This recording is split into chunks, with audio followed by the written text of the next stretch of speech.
Well, my name's June. I'm 78 years old. I was born in Hednesford. I lived in Hill Street for my life until I got married, and I've always lived in Hednesford, so I am a true local.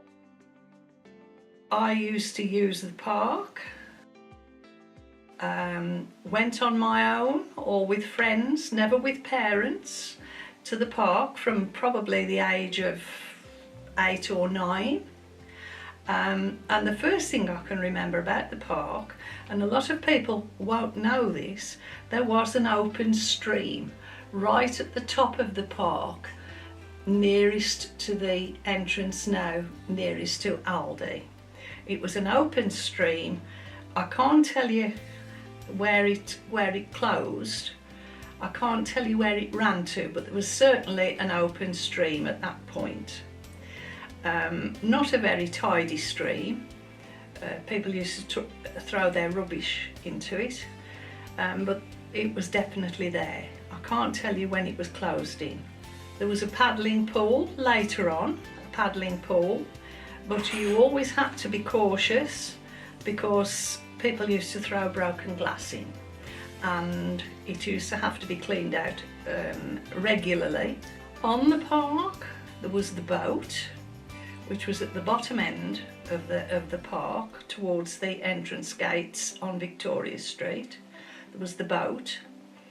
There was a helter-skelter, a really tall one with no safety guards on whatsoever, a witch's bonnet, and a monkey climb, and large swings and baby swings. And there was also a thing that we called the threepenny bit, which was a roundabout. I can remember cricket being played regularly on the open part of the park where it was just grass. In fact, I think some of the coalboard teams used to play there regularly, matches, proper matches. There was also a bandstand. It was like a mound of earth with concrete slabs, and I can remember walking on a Sunday evening with my mother and dad to listen to the band. And then we had Hednesford Tennis Club. Now quite a few people belonged to the club of all ages, and we used to hold matches, and we had court 8, which was near to the Rugeley Road. We used to have matches there. We used to practice there all the time, as long as it wasn't raining, and we used to play away as well, and we had a first team and a second team. And when we played at the park, we used to have to provide refreshments at the end of the match. They were done in the pavilion. And we used to have to sweet talk the caretaker, because at that point there was a caretaker there all the time, and he used to lock up and open up every day. And I think he used to lock the park about 9:30 in the summer, and we would be there till probably 10, and one of the members always used to have to volunteer to take the caretaker home. So that was a bit, we always used to have to keep in his good books, let's put it that way. There was also a bowling club, and they used to meet regularly and play matches, and we didn't dare, even in our tennis shoes, we didn't dare step on the bowling green. That was forbidden.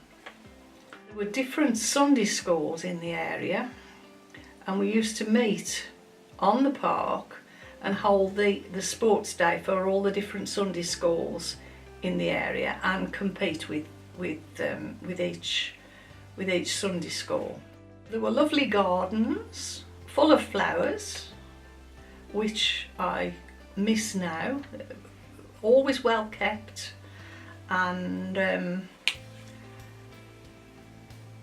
it's a pity that the flowers aren't there any longer, but it was a lovely garden. Now we've got to talk about the flood. That was, I think, 1966, either 1966 or 67, and we'd had an horrific thunderstorm which lasted at least 12 hours. It never stopped.